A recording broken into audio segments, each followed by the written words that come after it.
বছরের পর বছর স্মৃতি চাপটে ধরে খারাপ থেকেছি।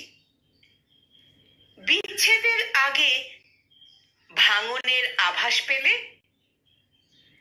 প্রেমিকের হাতে পায়ে ধরে থেকে যাও মিনতি করেছি।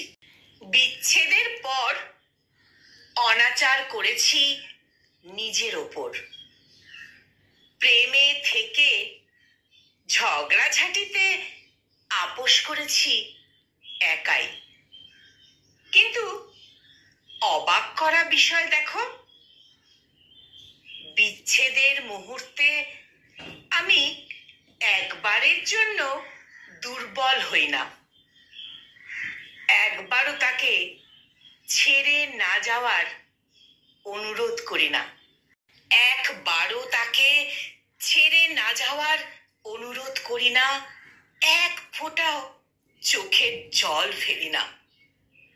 তারা সিদ্ধান্ত জানিয়ে চলে যায়, আমি তাদের ফিরেও চাই না। আসলে ওরা যখন চোখে চোখ রেখে আমাকে ভালো না বাসতে পারার কারণ জানিয়েছে, তখনই আমি মনে মনে ওদেরকে ভালোবাসার জন্য নিজেকে দোষারোপ করেছি। ওরা যখন আমার ভুলগুলোর হিসেব দিয়েছে, আমি ওদের মধ্যে প্রেমিক হওয়ার গুণ খুঁজে গেছি। পাইনি, হতাশ হয়েছি।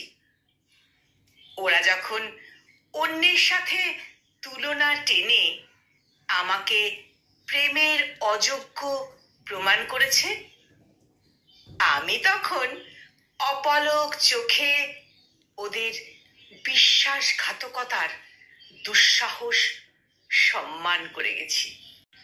বিচ্ছেদের মুহূর্তে আমার সামনে ওরা কেউ তখন আমার প্রেমিক নয়।